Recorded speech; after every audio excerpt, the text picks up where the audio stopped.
జాతకంలో శని మహాదశ జరుగుతున్నా, ఏలినాటి శని జరుగుతున్నా, శని కొన్ని రాశుల్లో నీచపట్టిన శత్రుక్షేత్రాల్లో ఉన్నా ఏం జరుగుతుంది? శని మీ తోలు తీసేయడానికి గ్యారంటీ. శని జగద్గురువు, ఆయన మొత్తం 9 గ్రహాలలో సర్వశ్రేష్టమైనటువంటి గ్రహస్థితి. శని దేవుడు అన్నారు ఆయన్ని. శని నీ ఫ్రెండ్ ఆయన. శనిగాడు పట్టుకున్నట్టు పట్టుకున్నారంటారు. అందరి తోలు తీసేస్తాడు అనమాట వరుసలో. ఎవడెవడైతే మోసాలు చేస్తాడో, ఎవడెవడైతే అవతలాడు పెళ్ళాలను ఎత్తుకుపోతాడో, ఎవడెవడైతే అవతలాళ్ళ స్థలాలు దొబ్బేస్తారో, మోసాలు, కపట అమాయకుల్ని మోసం చేసి, అబలాలని మోసం చేసి, తాంత్రిక సెక్స్లని, లేకపోతే ఈ పంచమకారాలని డబ్బులు దొబ్బేసి, లేకపోతే మామూలు ఫీల్డ్లో మీరేమైనా తక్కువ తిన్నారా నాయన ఐపీఎల్ పెట్టేసి చిట్టిపాటలు పెట్టి వ్యాపారంలో మోసాలే మోసాలు.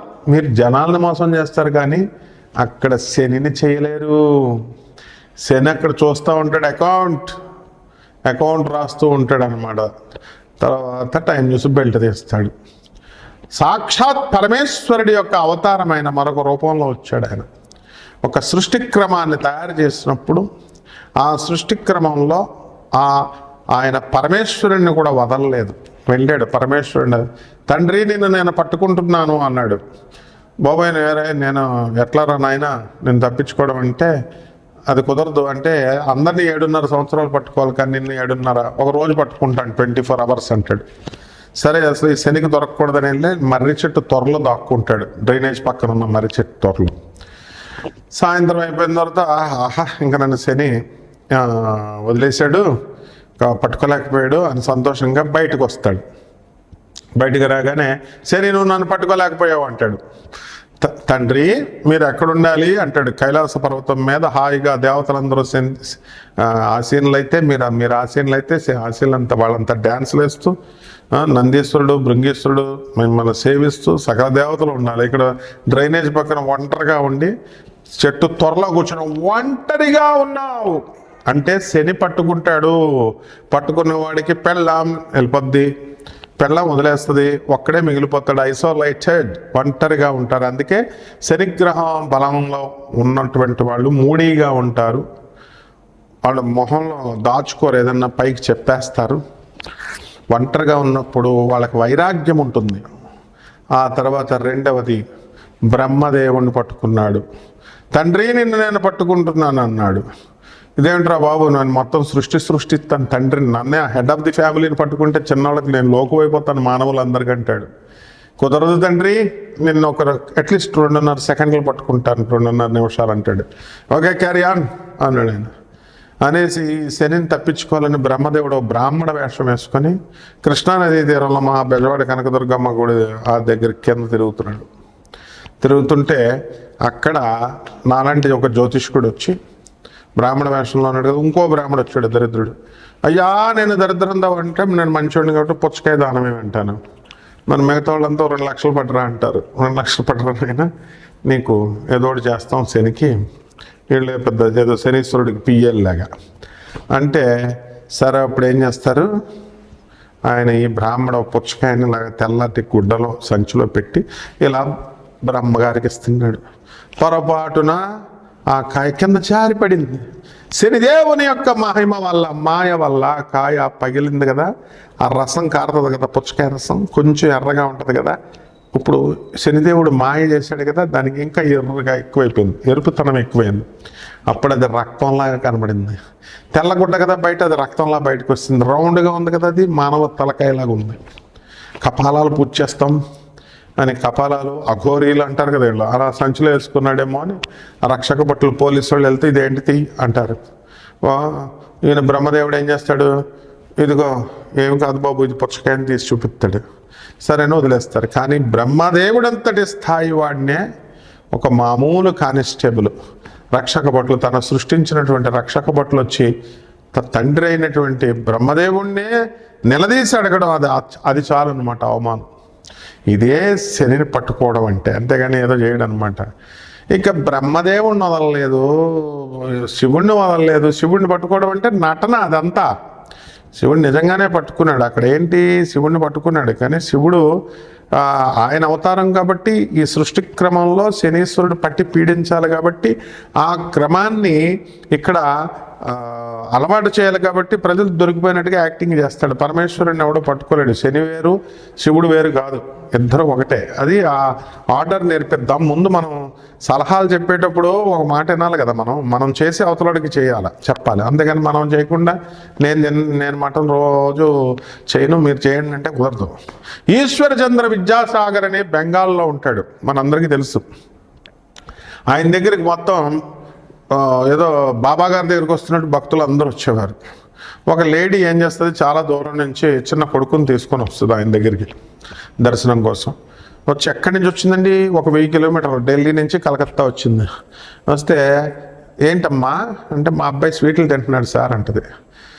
అయితే నువ్వు నెక్స్ట్ వీక్ రామ్మా, లేకపోతే 15 డేస్ తర్వాత రామ్మా అని పంపించేస్తాడు. ఈవిడ మళ్ళీ కష్టపడి 15 రోజుల తర్వాత వస్తుంది.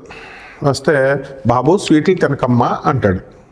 ఇదేంట్రా నాయన, చెప్పేది ఏదో ఫస్ట్ రోజునే చెప్పుంటే నా ఛార్జీలు మిగులును, నా శ్రమ మిగులును కదా అనుకుంటుంది. అప్పుడు విద్యాసాగర్ని అడుగుద్ది, ఈశ్వరచంద్ర విద్యాసాగర్ అని, సార్ ఆ రోజే మీరు చెప్పుండొచ్చు కదా అంటే, ఎలా చెప్తానమ్మా నేను అప్పటికి, నువ్వు వచ్చినప్పటికి నేను కూడా స్వీట్లు తింటున్నాను కాబట్టి నేను తింటూ మీ కొడుకుని మానమని చెప్పలేను.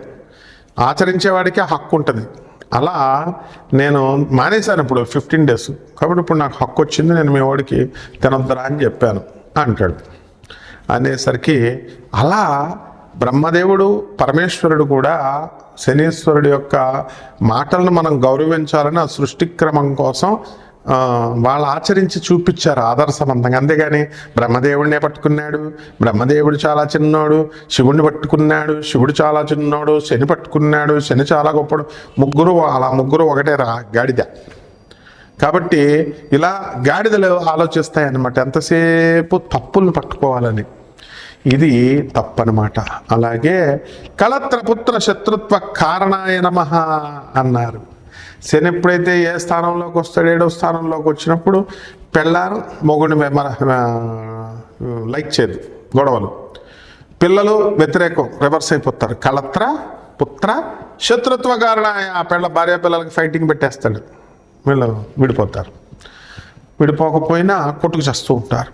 ఈ విధంగా ఈ యొక్క శనీశ్వరుడు యొక్క బలం, శని తులలో ఉన్నప్పుడు వచ్చస్థితి నిన్ను మహోన్నతిని చేసేస్తాడు, అపర కుబేరుని చేసేస్తాడు, కోటీశ్వరుని చేసేస్తాడు. ఎగ్జాంపుల్ నేను చూపిస్తున్నాను. Food fats fertilisers limited managing director Sushil Goenka మరి ఇన్ని లక్షల కోట్ల రూపాయలకి అధిపతి అయ్యాడంటే సౌత్ ఆఫ్రికాలో పెట్టాడు ఫ్యాక్టరీ. 3F అని కొట్టుకోండి గూగుల్లో, ఫుడ్ ఫ్యాట్స్. మన ఫ్రెండ్ ఆయన ఇక్కడే మా హైదరాబాద్ ఆనంద్ మార్గ ఆశ్రమంకి వస్తాడు. మీరు కలవాలంటే ఆయన డైరెక్ట్ కలవచ్చు. Every second Sunday Saidabad colony హైదరాబాద్లో లక్ష్మీనగర్లో ఆనంద్ మార్గ స్కూల్ ఉంటుంది, అక్కడికి వస్తాడు ఆయన సత్సంగం. మామూలు తౌడు ఫ్యాక్టరీ రన్ చేసుకునేవాడు, తౌడెత్తుకునేవారు వాళ్ళు. అలాంటిది ఆయిల్ ఫ్యాక్టరీ. ఈ శని ఆయిల్కి ఇనుముకి స్క్రాప్ చెత్త, రోడ్ల మీద చెత్త ఏరుకునేవాడు, ఇనుమును కొనుక్కునేవాడు. లక్ష్మణ్ అని చెప్పి యూసఫ్గూడలో వెళ్ళి అడగండి. యూసఫ్గూడలో అక్కడ బాబాజీ హోటల్ దగ్గర వెంకటగిరి, ఆ యూసఫ్గూడ జంక్షన్లో ఏముంటుంది తెలుసా, 4 అంతస్తుల బిల్డింగ్. ఇప్పుడు కాదు, 20 ఏళ్ల క్రితం కొన్నాడు. రతన్ టాటా వీళ్ళందరూ కూడా శని అనుగ్రహిస్తే పైకి వచ్చిన వాళ్ళు వీళ్ళంతా. అంతే. శని పట్టుకుంటే దరిద్రులు అయిపోయిన వాళ్ళు కూడా బోళ మంది ఉన్నారు. ఒక అతను చూశాను నేను. అతను శుభ్రంగా 3 ఇల్లులు ఉండేవాడు కాదు. ఒక లారీ కొన్నాడు. లారీ కొని లారీని తీసుకెళ్తున్నాడు. ఎప్పుడు చూసినా ఆ లారీ, అరే బాబు నీకు శని పడదురా నాయన, అది కొనొద్దురా అని చెప్పారు. మన మాట లెక్క చేయలేదు. తర్వాత డ్రైవరు క్లీనరు ఇద్దరు రోజు రిపేర్ అనేవారు. ఆ పాత టైర్లు అనేవారు, కొత్త టైర్లు అనేవారు, ఇదనేవారు అదనేవారు. మొత్తానికి 3 ఇల్లులు లేచిపోయినాయి. ఈ లారీ పిచ్చిపోలేదు. శని మహర్దశ పట్టుకున్నప్పుడు, శని ఎల్నెట్ శని పట్టుకున్నప్పుడు వదలనివ్వడు మిమ్మల్ని, మొత్తం తుడి చేస్తాడు. అదేవిధంగా పైకి లేపేటప్పుడు వద్దన్నా సరే ఐశ్వర్యం పుచ్చిపోయేలాగా చేసి కుప్పలు డబ్బులు ఇస్తాడు. కాబట్టి అంతేగాని శని 3వ ఇంట్లో, 6వ ఇంట్లో, 5వ ఇంట్లో ఏదో యూట్యూబుల్లో చెప్పే జ్యోతిష్కులు ఉన్నారు, కపడ జ్యోతిష్కులు. వీళ్ళు చెప్పేసిన దాన్ని బట్టి ప్రజలే పండితులు అయిపోయారు. మీరంతా అదే శని 3లో ఇదివరకు ఎలా అడిగేవారు, గురువుగారు జాతకం చూడండి బాబు, అని అడిగేవారు. దగ్గరకు వచ్చి పళ్ళో ఫలమో తీసుకొచ్చి మా గురువుల దగ్గరికి మేము వెళ్ళేవాళ్ళం, ఇలా కూర్చునేవాళ్ళం. ఆయన వారమన్నా నెలన్నా గురువుగారు రాశారండి అని వెళ్ళేవాళ్ళం. ఇప్పుడు అంతా ఫోను, మీరు మహారాణులు మహారాజులు ఫోన్లో చెప్పారు. అది కూడా మీరు జస్ట్ మన యూట్యూబ్ చూడగానే ఇన్స్పిరేషన్ వచ్చేది, మూడు వచ్చేది అప్పుడే అనమాట. మళ్ళీ మరణం ఉండదు ఆ మూడు చెప్పేయాలి. అంటే మీరు చెప్పినప్పుడు డేట్ ఆఫ్ బర్త్ ఏమండి, నాది పేరు అనురాధ నక్షత్రం, 2వ పాదం, వృశ్చిక రాశి, శని 3వ ఇంట్లో ఉన్నాడు. ఇంక నేను ఎందుకు మీరు చెప్తుంటే ప్లస్ మీరు చెప్పేస్తుంటే డేట్ ఆఫ్ బర్త్ నేను రాసేసుకోవాలి. నా పెన్న దగ్గర ఉంటుందా? నేను బస్సులో ఉంటాను, క్లాస్లో ఉంటాను, పూజలో ఉంటాను, బయట ఉంటాను, ఇంకేం లేదా? ఆ 3 అక్కడ వరకేనా అంటే అప్పుడు మేము ఫోన్ ఎత్తకపోతే వేరే జ్యోతిష్కుడు టిపుక్ మనకి. ఇలాంటి వాళ్ళందరినీ పట్టేసుకుంటాడు శని. రకరకాల వాళ్ళ జ్యోతిష్కులు, విద్య లేనటువంటి వాళ్ళు చెప్పేటటువంటి జాతకాలు విన్నా, శాస్త్రం తెలియనటువంటి వాళ్ళ జాతకాలు విన్నా శని పట్టేసుకుంటాడు. అంటే అశాస్త్రీయమైన పనులు, అవైదికమైన పనులు, నిషిద్ధమైన పనులు, నిషిద్ధమైన పూజలు చేసే వాళ్ళని శని పట్టేసుకుంటాడు. అబ్బాయి ఆనందంగా ఉందండి, మాకు షార్ట్ కట్ మెథడ్ వచ్చిందండి. కామాఖ్యాదేవి అండి, కామాఖ్యాదేవి పంచమకారాలండి, అక్కడ మేకని, కోడిని, పవనాన్ని, కోడిని బలిచ్చేశారండి. ఒకత నా శిష్యురాలు ఉంది, మొగుడు వదిలేశాడు. నేను అమావాస్య అండి నా పూజ చేసేస్తున్నానండి, హోమాలు చేసేస్తున్నాడండి గడ్డన్నారం దగ్గర అంటాడు. దాని ఫ్రెండ్ అది నగ్న పూజలు చేయించేసుకుంటుందండి, ఎవడో రాజమండ్రి వచ్చేస్తున్నాడండి అంటది ఒకడు. ఇలా ఇంకొకళ్ళు గట్కేశ్వర దగ్గరట పీఠం పెట్టేసాడంటే ఎవరో రెడ్డి, అక్కడ వెళ్ళిపోతున్నామండి, బగళాముఖి అండి పీఠం, వారాహి పీఠం ఇవన్నమాట. అన్నీ చేసేసాడు. అమ్మ నీ మొగుడు వస్తాడా? ఇప్పుడు కూడా రాలేదనమాట. ఇప్పుడు 5 సంవత్సరాలు అయింది. అది అంటే ఈ యొక్క శని మిమ్మల్ని పట్టుకున్నప్పుడు శనిదేవుడి మీద ఎంత అప్రాచ్యపు వెధవలు, చండాలపు రాస్కెల్స్ వాళ్ళు, ఆ గాడిదలు వీళ్ళందరినీ శని పట్టేసుకుని పొయ్యగాలాలు వచ్చేసి పోయారు కూడాను. ఎరా మీరంతా శనిని అభిషేకం చేస్తే మీకు కాళ్ళు కడుక్కోవాలా? తర్వాత శని అంటే ఏమనుకుంటున్నారు అసలు? మీరు చేసిన పాపాలకి మీరు శనీశ్వరుడు గుడికి వెళ్ళి ఆయనకి అభిషేకం చేస్తానని చెప్పి అభిషేకం చేస్తూ నోరు మూసుకొని ఇంటికి రాకుండా ఆడెవడో పంతులు గొట్టంగాడు చెప్పాడు, చదువురాని పంతులు అని చెప్పి వాడు బట్టలు వదిలేసి తలంటి స్నానం చేసేసి పాత బట్టలు, అక్కడ ఏదో చచ్చిపోయిన శవాల దగ్గరికి వెళ్తామని చూడు శ్మశానానికి, అలా బట్టలు వదిలేసి వెనక్కి తిరిగి చూడకుండా ఏదో శనీశ్వరుడు మిమ్మల్ని పట్టేసుకుంటాడా? ఏమన్నంటే నా స్టూడెంట్ ఒక ఉంది, ఎండి చదివింది, గాడిద. ఎందుకు ఎంబీబీఎస్ ఎండి చదివింది. నెగిటివ్ వైబ్రేషన్ వచ్చేస్తుంది కూడా మళ్ళీ కడుక్కోపోతే అంది. 37 సంవత్సరాలైనా గాడిదకి ఇంకా పెళ్లి కాలే, చేసుకోదు. శని పట్టేసుకుంటాడు. శని అంటే ఒక జగద్గురువు, గుర్తుపెట్టుకోండి. ఆ శని కొన్ని స్థానాల్లో ఉన్నప్పుడు ఏలినాటి శనిలో కూడా కొన్ని స్థానాల్లో మేలు చేస్తాడు. ఎవడంటే మెంటల్గాళ్ళలాగా ఈ జ్యోతిష్కుడు ఏం చెప్పాడు, ఆ జ్యోతిష్కుడు ఏం చెప్పాడు, ఈ పంతులు ఏం చెప్పాడు, మీకు ఒక గురువు సరిపోడా? ఆ ఊర్లో పంతులు, ఈ ఊర్లో పంతులు, వీళ్ళ దగ్గర అంటే మిమ్మల్ని పొగుడుతూ మీరు ఇచ్చే డబ్బుల కోసం మేము పొగుడుతూ చెప్పాలా? అందుకే మేము ఫీజులు డబ్బులు తీసుకోం ఆయన. అలాగనంటే ఒక రాత్రి 2 గంటలకు కొట్టింది ఒక ఆమె. 24/7 అన్నారు కదండి, 24/7 అవర్స్, రాత్రి 2ంటికి ఆ తల్లి ఎత్తాం. అయినా సరే యాస్ మాట అంటే మాట, 24/7 సర్వీసెస్ ఎత్తాం. ఇంకోటి వచ్చాడు, డబ్బులు వద్దన్నారు కదండి. నాన్ కమర్షియల్ అంటే ఏంట్రా? వీళ్ళకలా 20,000 దోచేయకుండా, 10,000 దోచేయకుండా ఏదో అనాథ పిల్లలకు భోజనం పెట్టండిరా, మా ఆనందమరి స్వామీజీలకి ఎంతో కొంత భిక్షం అంటారా, డొనేషన్ అంటారా అంటే అది కూడా ఇవ్వడు. ఒక డాక్టర్, ఒక గాడిదిగాడు, ఆ డబ్బులు అడిగేసరికి ఆడు పరారు. అమెరికాలో 10 కోట్లు ఇల్లు కట్టింది ఒక గాడిద ముండ, అది ₹1 ఇవ్వలేదు. ఒక లాయర్ గాడు, ఒక వేస్ట్ నా కొడుకు, ఆడి కోడలంట ఏకంగా లేచి వెళ్ళిపోయిందంట, అక్రమ సంబంధాలు ఉన్నాయని చెప్తున్నాడు. ఆడు మా ఆశ్రమానికే ఫోన్ చేశాడు, ఏదో పోటుగాళ్ళలాగా ఒక ₹10 ఇచ్చిన వాళ్ళు లేడు. నేను మహానుభావులందరినీ చాలామందిని పరిచయం చేశాం మా స్వామీజీలకి. అరే గాడిదల్లరా, 10,000 మంది అవధూతల్ని, సాధువులను తయారు చేసిన సంస్థ డాక్టర్ ఆనందమూర్తి. తర్వాత నోబెల్ ప్రైజ్ విన్నర్గా 1993లో ఎకనామిక్స్లో నోబెల్ ప్రైజ్ విన్నర్ని ఇచ్చినటువంటి వాడరా నా గురువు ఆనందమూర్తి. పిఆర్ సర్కార్ అని కొడితే వస్తుంది. కాబట్టి జాగ్రత్తగా ఉండండి అమ్మా, ఖచ్చితంగా పట్టుకుంటాడు. ఒకటికంటే ఎక్కువ గురువులను పట్టుకున్న వాళ్ళని, ఒకటి చెప్పిన దాన్ని గురువుల్ని ఎదిరించే వాళ్ళని, తర్కం చేసేవాళ్ళని, రావి చెట్టు కింద కూర్చొని శనీశ్వరుడు గుడి పక్కన శపించేశాను ఒకడు. వాడు నీ తల్లికి నువ్వు తిండి పెట్టుకోరా అంటే ఏంటి 50 కోట్ల రూపాయలు వస్తారన్నారు, తర్వాత 6 స్త్రీలు వస్తారన్నారు. తమ్నైల్స్ ఎన్నో పెడతాం, మా ఎడిటర్లు పెడతారు, కమర్షియల్ వాల్యూస్తో వాళ్ళు పెడతారు. మరి ఛానల్స్ కెమెరాకి డబ్బులు ఎవడిస్తున్నాడు? డబ్బులు లైటింగ్ ఎవడిస్తాడు? కెమెరామెన్లు బతకొద్దా? యాంకర్లు బతకొద్దా? కరెంటు బిల్లు ఎవడు కడతాడు? బిల్డింగ్ అద్దె ఎవడు కడతాడు? ఇవన్నీ ఉన్నాయా? ఫ్రీగా చెప్పాలా మీ అందరికీ జాతకాలు? Free free free free free. మీ మొగుళ్ళేమో మిమ్మల్ని కట్నాలు తీసుకున్నారు, సిగ్గు లేదు. మీ పెళ్ళిళ్ళకి ఫంక్షన్ హాల్కి డబ్బులు ఇచ్చి లక్షల రూపాయలు పెట్టి మటన్లు చికెన్లు పెట్టి భోజనాలు పెడతారు, శుభ్రంగా దొబ్బి తింటారు చుట్టాలంతా.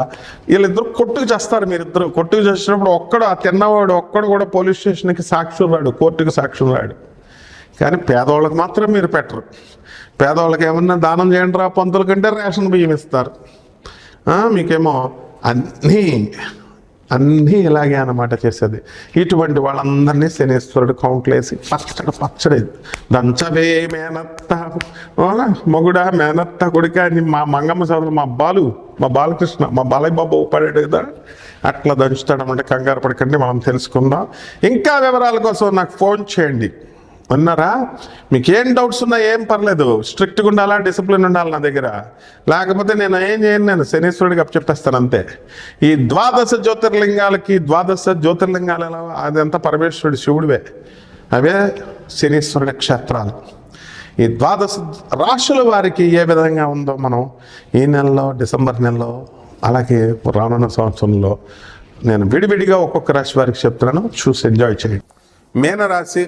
ఈ మీనరాశి వారికి అందరికీ కూడా ఏలినాటి శని దంచుడు ఉంది, కానీ ఎక్కువ దంచుడు లేదు. మీకు మీ బంధుమిత్రులు విందు వినోద కార్యక్రమాల్లో పాల్గొంటారు, అప్పులు బ్రహ్మాండంగా వస్తాయి, మీకు ఉద్యోగాలు బ్రహ్మాండంగా చేస్తారు.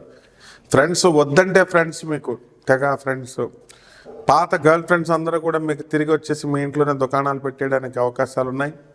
మళ్ళీ ఈ విధంగా చేయడం వల్ల మీ భార్యలు మిమ్మల్ని అపార్థం చేసుకొని మిమ్మల్ని క్షమించకుండా ఉండడం అనేటటువంటి అవకాశాలు ఉంటాయి. కాబట్టి ఏలినాటి శనిలో మరి ఏదో రకంగా మీనంలోకి మరి యొక్క శని వక్రించినటువంటి శని మరి మీనంలోకి రావడం అనేటటువంటి జరుగుతుంది మరి మార్చి 29, 2025 సంవత్సరంలో. కాబట్టి గొడవలు అనేటటువంటిది మీనరాశి వాళ్ళకి కంపల్సరీ వస్తాయి. వృత్తి, వ్యాపార, ఉద్యోగ విషయాల్లో మీకు తిరుగులేదు. కానీ మీ గర్ల్ ఫ్రెండ్స్ మాత్రం వచ్చి మీ ఇంట్లో కూర్చుంటారు. మీ భార్యలు మిమ్మల్ని మరి చాలా పెద్ద గొడవలు జరగడం అనేటటువంటి జరుగుతాయి. కాబట్టి గర్ల్ ఫ్రెండ్స్ని ఎక్కడికక్కడ కట్ చేసేసుకోండి అందరూ కూడా. తర్వాత అదేవిధంగా బ్యాంకు లోన్లు తీసుకున్నారు, బ్యాంకు లోన్లు కనుక సరిగ్గా కట్టకపోతే మీ ఇళ్ళకు వచ్చేస్తారు, బ్యాంక్ రికవరీ బ్యాచ్. కాబట్టి జాగ్రత్తగా అన్నీ కూడా చూసుకోండి. అన్నీ కూడా ఒకేసారి మీద పడిపోయినట్టుగా ఉంటాయన్నమాట. అంటే సుఖాలతో కూడినటువంటి కష్టాలు. కుంభరాశి వారికి ఎలాగుంటుంది? కష్టాలతో కూడినటువంటి సుఖాలు, మీకు సుఖాలతో కూడినటువంటి కష్టాలు. ఈ విధంగా వృత్తి, వ్యాపార, ఉద్యోగ విషయాల్లో బ్రహ్మాండంగా సంపాదిస్తారు. వ్యాపారాల్లో కిరాణా షాపులు ఉన్నటువంటి వాళ్ళు, కూరగాయలు ఉన్నటువంటి వాళ్ళు, బస్సు డ్రైవర్లు, వీళ్ళంతా కూడా ఆడదకి ఇలాగ ఆపిందనుకోండి బ్రహ్మాండంగా ఆపుతున్నారు కొంతమంది ఈ యొక్క మీనరాశి వాళ్ళు. అలాగే ఈ యొక్క వ్యాపారాలు ఎవరైతే చేస్తున్నారో మరి వాళ్ళు వచ్చి మగాళ్ళ కూరగాయలను కిరాణా షాపులు అనుకోండి, ఆడవాళ్ళు వచ్చి ఏమండి ఒక 1 కిలో టమాటాలు ఇవ్వండి అంటే ఇలా మెలికలు తిరిగిపోయి వీళ్ళు ఇచ్చేస్తారు. అదే మగవాడు అడిగితే ఎవరు. కాబట్టి ఇలా అప్పులు ఇచ్చేటటువంటి వాళ్ళంతా కూడా, వడ్డీ వ్యాపారం చేసేటటువంటి వాళ్ళంతా కూడా మీ దగ్గర డబ్బులు ఎత్తుకొని వెళ్ళిపోవడానికి అవకాశాలు ఉంటాయి ఈ యొక్క నెలలో. మరి మీనరాశికి సప్తమంలో ఉన్నటువంటి ఈ యొక్క కేతుగ్రహ ప్రభావం వలన మీరు అనుకున్న పనులు ఆకస్మికంగా అయిపోవడం అనేటటువంటివి జరుగుతాయి అకస్మాత్తుగా. కాబట్టి ఈ యొక్క మీనరాశి వారికి సంతానం, ఇల్లు లేనటువంటి వాళ్ళకి ఇల్లు కొంటారు, స్థలాలు లేనటువంటి వాళ్ళకి స్థలాలు కొంటారు. మరి స్టూడెంట్స్ ఎవరైతే ఉన్నారో మాకు చదువు ఎక్కట్లేదండి అనుకునేటటువంటి వాళ్ళందరినీ కూడా పిల్లల తల్లిదండ్రులు ట్యూషన్లు పెట్టి తన్ని మరి మీరు పాఠాలు చదివిస్తారు. అలాగే డ్యాన్స్ ప్రోగ్రామ్స్ అని, కూచిపూడి నాట్యాలని చెప్పి మీరు వీళ్ళ స్టూడెంట్స్ అందరినీ కూడా పంపించడం అనేటటువంటి జరుగుతాయి. కాబట్టి ఈ యొక్క మీనరాశి వారికి ఏలినాటి శని జరుగుతోంది కాబట్టి శని జపం చేసుకోవాలి, శని స్తోత్రాలు చదువుకోవాలి, శనికి కిలో పావు మరి నల్ల నువ్వులు నల్లని వస్త్రాన్ని ఇచ్చి పేద బ్రాహ్మణికి దానం చేయాలా? ఆ విధంగా దశమహావిద్యల్లో ఒకటైనటువంటి మహాకాళి అమ్మవారి యొక్క హోమాన్ని మీ ఇళ్లలో జరిపించుకోవడం ద్వారా బ్రహ్మాండంగా ఉంటుంది. మీకు శుభమస్తు.